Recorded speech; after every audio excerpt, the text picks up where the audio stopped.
Não é uma continuidade retrospectiva, mas uma descontinuidade revelada. A historiografia, inevitavelmente ingressada em sua era epistemológica, fecha definitivamente a era da identidade. A memória é inelutavelmente tragada pela história. Não existe mais um homem-memória em si, mas um lugar de memória.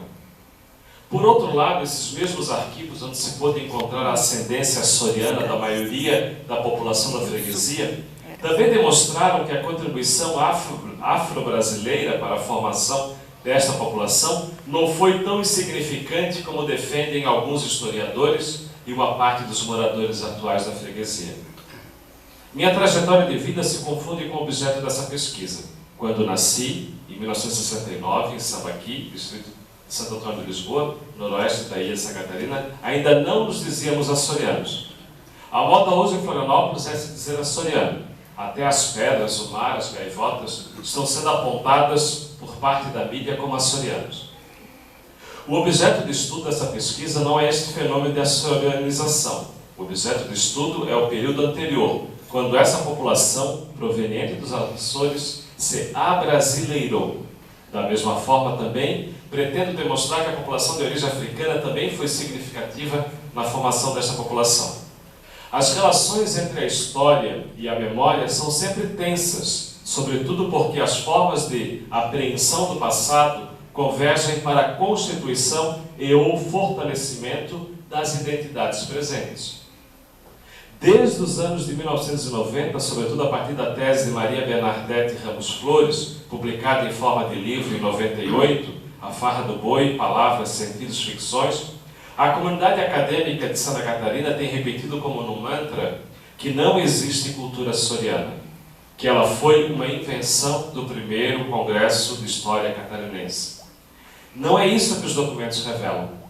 De fato, os açorianos foram numericamente muito importantes para a formação da população de Desterro Florianópolis, juntamente com os descendentes de africanos.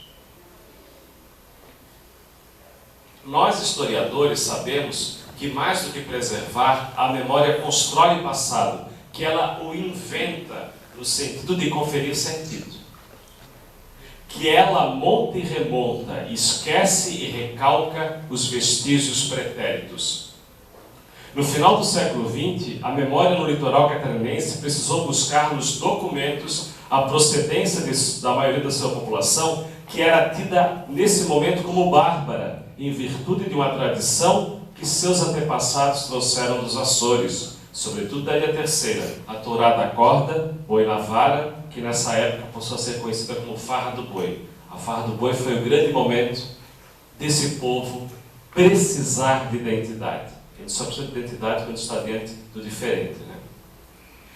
Néstor Garcia Canclini, em Culturas Híbridas, Estratégia para Entrar e Sair da Modernidade, que estuda a modernização na América Latina, vem nos auxiliar na tentativa de lançar luz sobre essa novidade de os habitantes da ilha de Santa Catarina se dizerem açorianos. Ter uma identidade seria, antes de mais nada, ter um país, uma cidade ou um bairro, uma entidade em que tudo que é compartilhado pelos que habitam esse lugar se tornasse idêntico ou intercambiável. Minha bisavó Delmita